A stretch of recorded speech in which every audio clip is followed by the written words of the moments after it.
الرحمن الرحیم۔ السلام علیکم، میں محمد امین آج کے لیکچر کے ساتھ حاضر ہوں۔ اردو گرامر کا آج کا ہمارا جو لیکچر ہوگا وہ علم بیان پر مشتمل ہوگا، اور اس کا تعلق جو ہے وہ کثیر الانتخابی سوالات سے ہوگا سال اول فرسٹ ایئر پارٹ 1 کے اردو کے اندر۔ اور اگر ہم آج میں یہ بتاؤں کہ اس میں ہم کیا کیا چیزیں جو ہے سیکھنے جا رہے ہیں، تشبیہ اور استعارہ، یہ دو چیزیں ہیں جو ہم آج علم بیان کی روح سے اس کے اندر جو چیزیں ہیں وہ ہم سیکھیں گے۔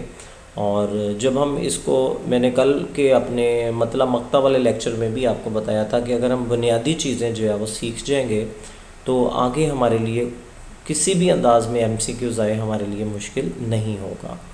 تو آج کا لیکچر کا آغاز ہم کرتے ہیں یہاں سے کہ علم بیان کیا ہے نا۔ اصل میں ایک ہی بات کو مختلف طریقوں سے بیان کرنے کے علم کو علم بیان کہتے ہیں۔ بات ایک ہی ہے لیکن انداز مختلف، طریقے مختلف ہیں، اور اس سے کلام میں اثر انگیزی، حسن اور بلاغت پیدا ہوتی ہے، یعنی کہ کلام خوبصورت ہو جاتا ہے، اثر دوسروں پر زیادہ بہتر طریقے سے ہوتا ہے، اور بلیغ ہے، بلاغت ہوتی ہے، اس سے بات کی سمجھ آ جاتی ہے، دوسروں تک بات پہنچانا آسان ہو جاتا ہے۔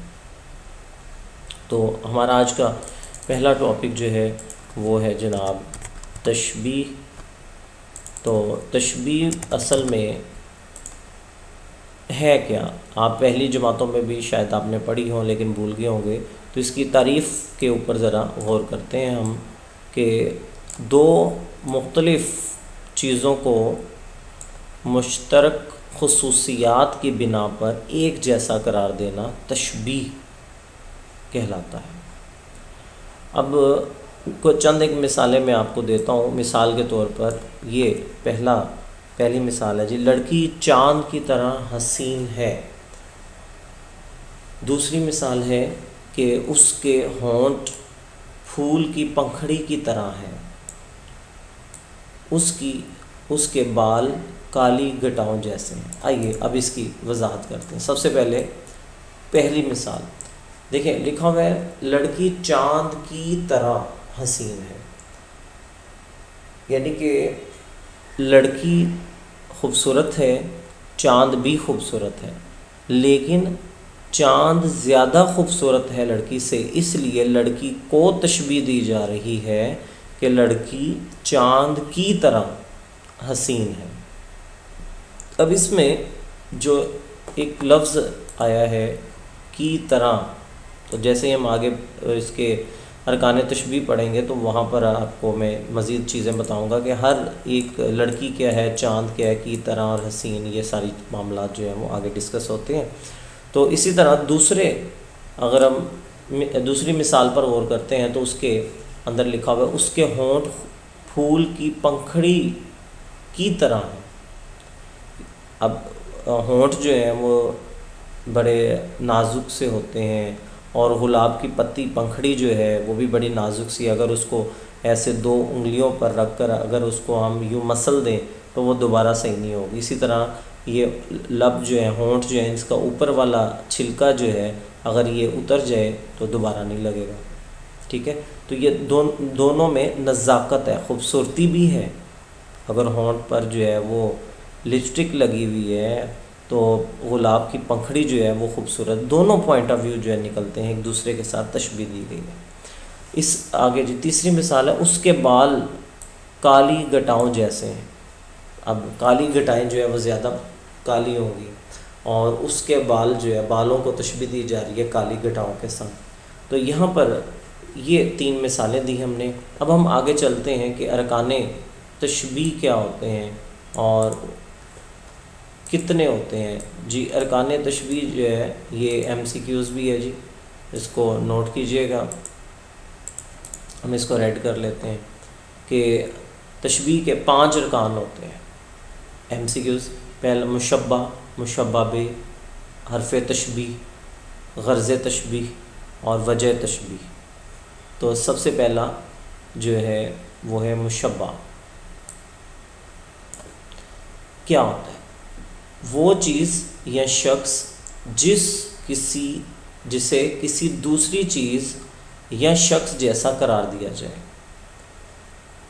مثال کے طور پر جو ہم نے پہلا ابھی جو ہے وہ یہاں پر پڑھی تھی مثال کہ لڑکی چاند کی طرح حسین ہے، تو اس ڈیفینیشن کے مطابق یہیں سے ہم نکالتے جاتے ہیں کہ لڑکی کیا ہے، وہ چیز یا شخص جسے کسی دوسری چیز یا شخص جیسا قرار دیا جائے. اب لڑکی کو چاند جیسا قرار دیا گیا تو لڑکی کیا ہوئی؟ مشبہ. ویری گڈ، نوٹ کیجئے گا.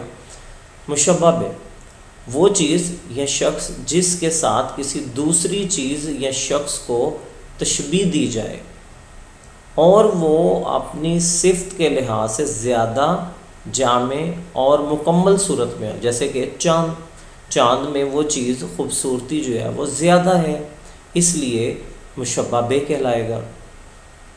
تیسرا، حرف تشبیہ، وہ حرف جو مشبہ اور مشبہ بے کو ایک جیسا قرار دینے کے لیے استعمال ہو. جس طرح کیمسٹری کی مساوات کو نہیں، کوولنٹ بانڈ جو ہے وہ استعمال کرتے ہیں، تو جی یہ ایک ایلیمنٹ دوسرے ایلیمنٹ کے ساتھ جو ہے وہ جڑا ہوتا ہے. تو اردو میں اگر اس کی اگزامپل میں کوٹ کرتا ہوں کہ اگر مشبہ اور مشبہ بے کو حرف تشبیہ کے ساتھ جوڑا جائے تو تب ہی تشبیہ قائم ہوگی. تو ایسے الفاظ جو کہ تشبیہ دینے کے کام آئیں انہیں حرف تشبیہ کہتے ہیں. مثلا جیسا، مانند، سا، مثل، سی وغیرہ. تو پہلی جو ہے مثال کی طرف واپس چلتے ہیں تو اس میں ہم دیکھتے ہیں کہ کیا اگزامپل دی گئی تھی. لڑکی چاند کی طرح حسین ہے. اب یہ جو لفظ ہے نا کی طرح، تو بچوں یہ حرف تشبیہ ہے. کی طرح، جیسا، مانند کہ وہ اس جیسا ہے، اس کی طرح ہے، اس کے مثل ہے، ویسا ہے. ٹھیک ہے جی. تو امید ہے کہ یہاں تک آپ کو سمجھ آ گیا ہوگا. نمبر 4 پہ ہم چلتے ہیں. یہ ہے جی غرض تشبیہ، کہ غرض کیا ہے، مقصد کیا ہے تشبیہ دینے کا. تو وہ مقصد جس کے لیے تشبیہ دی جائے، تو یہاں پہ اوپر کیا مقصد ہو سکتا تھا؟ خوبصورتی کو واضح کرنا. ٹھیک ہے جی.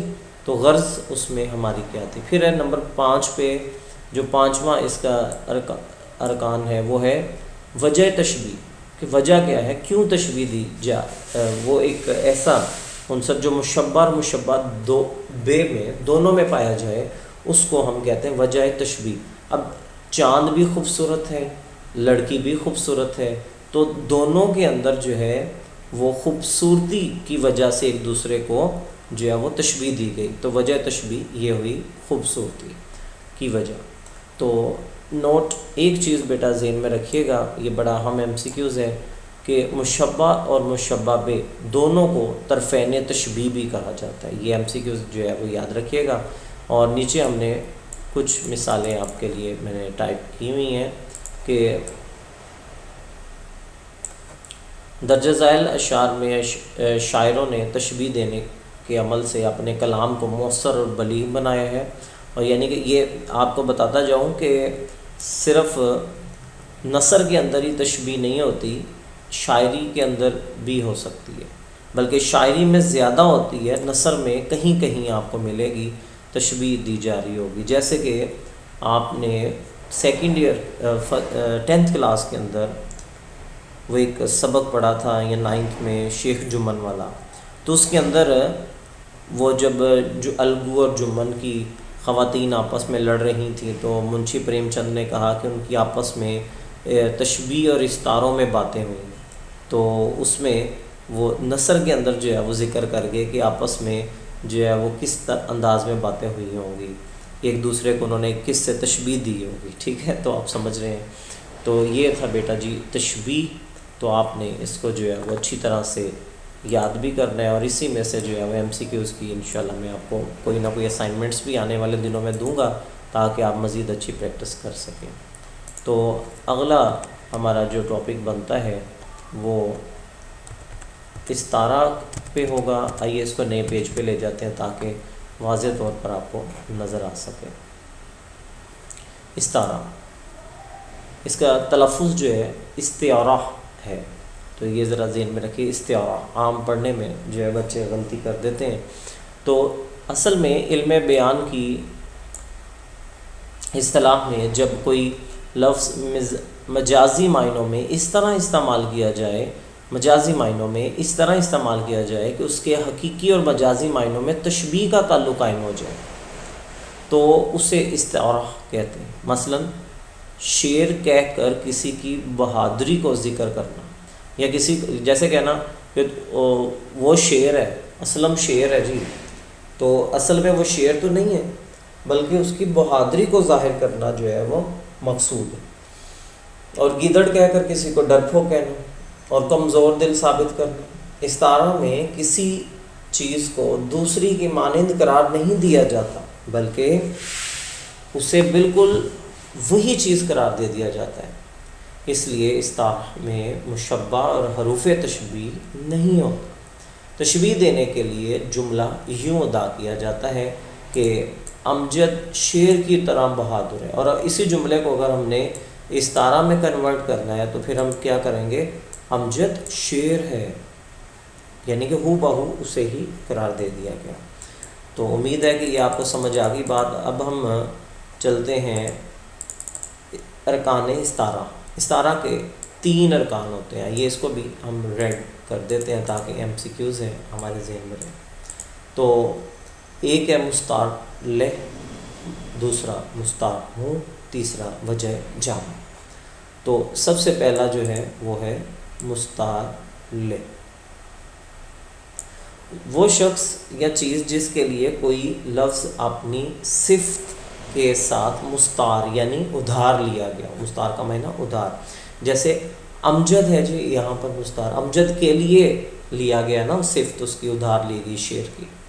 تو دوسرا ہے مستعار منہ، وہ شخص یا چیز جس کی صفت کو مستعار لیا گیا ہو۔ تو اس میں یہاں پر شعر ہے مستعار منہ، اور وجہ جامع کہ وہ خوبی یا صفت جو مستعار لہ اور مستعار منہ دونوں میں پائی جائے۔ تو اب جی دیکھیں اسی جملے کے اندر امجد بھی بہادر ہے، شعر بھی بہادر ہے۔ ویسے ایک آپ کو گرامر سے ہٹ کر بات بتاؤں شعر کے بارے میں۔ شعر نیشنل جیوگرافی میں ایک جگہ پہ ایک لیکچر جو ہے وہ سن رہا تھا، وہ کہتے ہیں کہ شعر اصل میں بہادر نہیں ہے، یہ ایک علامت ہم نے بنا دی ہوئی ہے۔ اصل میں شعر تو شکار بھی نہیں کرتا، اور شیرنی کے مرہون منت ہوتا ہے کہ وہ شکار کرے تو میں بیٹھ کر کھاؤں۔ اور اس کی ایک مثال اور بھی ہے، بالفرض شعر شکار کرتا بھی ہے اور اپنے شکار کے پیچھے بھاگ رہا ہے۔ باراسنگھا، آپ نیشنل جیو یہ دیکھیے گا کہیں پہ یہ ویڈیو کہ شعر بھاگ رہا ہے اور ہرن یا باراسنگھا جو ہے اس نے ایک دم جو ہے وہ 5-7 ہیں اور وہ رک گئے ہیں، اور انہوں نے پیچھے مڑ کے دیکھا تو شعر وہیں پر رک جائے گا، جست لگا لے گا، یعنی کہ وہیں پر ٹھہر جائے گا۔ تو بہرحال واللہ العلم کہ کون بہادر ہے کون نہیں ہے، ہم گرامر کی طرف واپس چلتے ہیں۔ تو اس میں ایک خاص بات جو تھی وہ یہ بھی تھی، جس طرح سے تشبیہ میں آپ نے نوٹ کیا اسی طرح یہاں پر بھی مستعار لہ اور مستعار منہ کو طرفین استعارہ بھی کہا جاتا ہے، تو یہ یاد رکھیے گا۔ اسی طرح اشعار میں بھی کچھ مثالیں دی گئی ہیں۔ مثال کے طور پر ایک شعر ہم پڑھ دیتے ہیں، غالب کا یہ شعر مجھے بڑا اچھا لگتا ہے کہ بازیچہ اطفال ہے دنیا میرے آگے، بازیچہ اطفال ہے دنیا میرے آگے، ہوتا ہے شب و روز تماشا میرے آگے۔ بازیچہ اطفال کہتے ہیں چھوٹے بچوں کا پلے گراؤنڈ، ایک کھیل تماشے کی جگہ، ٹھیک ہے۔ تو غالب کہتے ہیں یہ میرے واسطے، میرے لیے یہ دنیا جو ہے، دنیا کو کیا کہا گیا، کس استعارہ کیا گیا، بازیچہ اطفال سے، کہ بچوں کے کھیلنے کا میدان جو ہے، کہ یہ دنیا جو ہے بچے کے کھیلنے کا میدان ہے، ٹھیک ہے جی۔ تو آگے ہمارا اسی ٹاپک کا ایک چھوٹا سا حصہ ہے کہ جس میں ہم بات کریں گے تشبیہ اور استعارہ میں فرق کیا ہوتا ہے۔ تو بچوں ان میں MCQs بھی کریٹ ہوتے ہیں اور زیادہ تر ہوتے ہیں۔ مثال کے طور پر تو ایک سائڈ پہ میں نے ٹائپ کیا ہوا ہے تشبیہ اور دوسری پہ استعارہ، کہ تشبیہ حقیقی ہوتی ہے اور استعارہ مجازی ہوتا ہے، پہلا فرق۔ دوسرا، اس میں مشبہ بے مشبہ ہوتے ہیں، جبکہ ان میں مشبہ اور مشبہ بے نہیں ہوتے استعارہ میں۔ اسی طرح حرف تشبیہ کے بغیر یہ مکمل ہی نہیں ہو سکتی، جبکہ یہاں پر حرف تشبیہ ہوتا ہی نہیں ہے بلکہ ہو بہو وہ چیز قرار دیا جاتا ہے۔ اسی طرح تشبیہ کے 5 ارکان ہوتے ہیں جبکہ استعارہ کے 3 ہوتے ہیں، اور علم بیان کی یہ دونوں جو ہے قسمیں ہیں، لیکن علم بیان کی پہلی اور ابتدائی شکل ہے تشبیہ، اور علم بیان کی بلیغ شکل ہے استعارہ۔ اس طرح سے یہ چند ایک میں نے آپ کو اس کے فرق بھی بتائے۔ تو پیارے بچوں، آج کا لیکچر جو ہے وہ ہمارا یہیں پر اختتام پذیر ہوتا ہے۔ امید ہے کہ آپ کو تشبیہ اور استعارہ دونوں سمجھ آگے ہوں گے۔ تو انشاءاللہ آپ سے کسی اگلے لیکچر میں دوبارہ ملاقات ہوگی۔ تب تک کے لیے محمد امین کو اجازت دیجیے اور اپنی دعاؤں میں یاد رکھیے گا۔ اللہ حافظ۔